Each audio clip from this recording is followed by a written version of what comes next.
सुप्रभात मेरे प्यारे बच्चों, आपका इस चैनल पे स्वागत है। आज हम लोग कक्षा 8 विषय हिंदी व्याकरण पाठ 2 वर्ण विचार पढ़ेंगे। वर्ण मौखिक भाषा की मूल ध्वनियों को व्यक्त करने वाले चिन्हों को कहते हैं।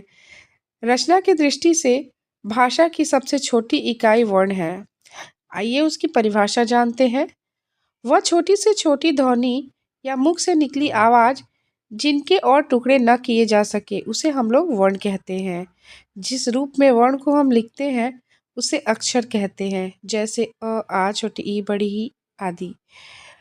वर्णों के क्रमबद्ध समूह को वर्णमाला कहते हैं और हिंदी में 52 वर्ण होते हैं जिनका प्रयोग देवनागरी लिपि में किया जाता है, जैसा कि आप इस तस्वीर में देख रहे हैं हिंदी वर्ण मालाओं को।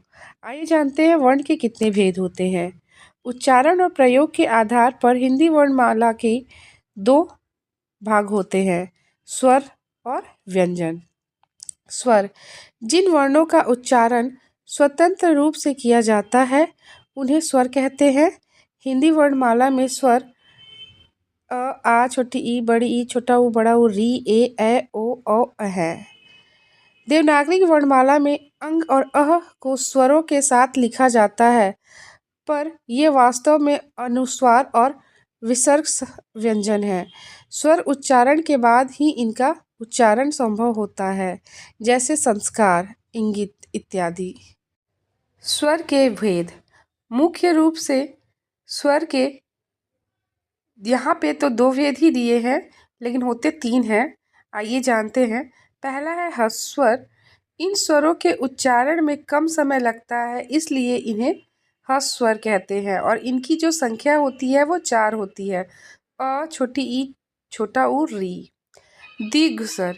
इन स्वरों के उच्चारण में ह्रस्व स्वर से दुगना समय लगता है, इसलिए इसे ह्रस्व दीर्घ स्वर कहते हैं और इसकी संख्या 7 होती है। आ, बड़ी ई, बड़ा ऊ, ए, ओ और औ। प्लुत स्वर। यह स्वर बोलते समय द्विघ स्वर से भी अधिक लंबा समय लगता है, इसलिए इसे प्लुत स्वर कहते हैं, जैसे अ, ई। नाटकों के संवाद में इसका प्रयोग अनुनासिक और अनुस्वार में होता है। आइए जानते हैं अनुनासिक क्या है। जब स्वर मुख और नाक से बोला जाता है तब अनुनासिक स्वर कहलाता है, जैसे आँख, मुंह, दांत। अनुस्वार जिस स्वर के उच्चारण में हवा केवल नाक से निकलती है उसे हम लोग अनुस्वार कहते हैं, जैसे संत, गंगा।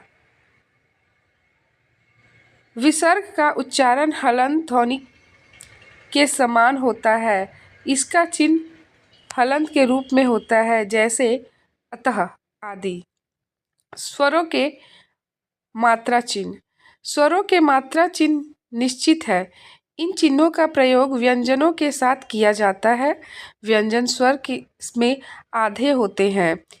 इनके साथ स्वर लगने से ये पूर्ण हो जाते हैं। इनका उच्चारण स्वरों की सहायता से ही किया जा सकता है। इसके साथ स्वर मात्राओं के रूप में प्रयुक्त होते हैं, जैसा कि आप इस तस्वीर में देख रहे हैं। जैसे दिया है स्वर, मात्रा चिन्ह, मात्रा प्रयोग और उदाहरण।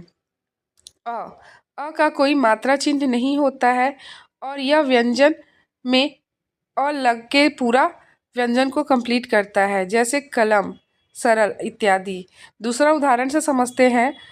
आ का मात्रा चिन्ह खड़ी पाई होती है जो किसी व्यंजन में प्रयोग होता है, जैसे कि क पे पाई का तो का हो जाएगा और इसका उदाहरण है काला, चारा इत्यादि।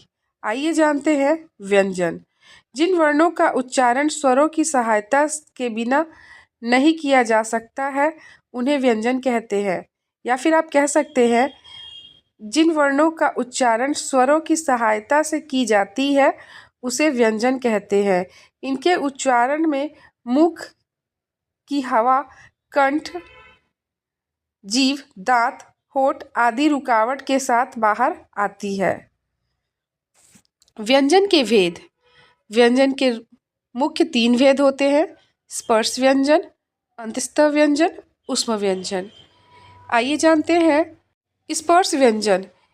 इनका उच्चारण करते समय जीभ मुख के विभिन्न स्थानों का स्पर्श करता है, इसलिए इसे स्पर्श व्यंजन कहते हैं। इनकी संख्या 25 होती है, क वर्ग से लेकर के प वर्ग तक, अर्थात क से म तक। आइए जानते हैं अंतस्थ व्यंजन। इनका उच्चारण स्वर और व्यंजन के मध्य का सा लगता है और इनकी संख्या 4 है, य, र, ल, व। आइए जानते हैं ऊष्म व्यंजन। इनके उच्चारण में वायु के रगड़ खाने से एक प्रकार का ऊष्म सा पैदा हो जाता है और इसीलिए इसको ऊष्म व्यंजन कहते हैं। इसकी भी संख्या 4 है, श, श, श और ह।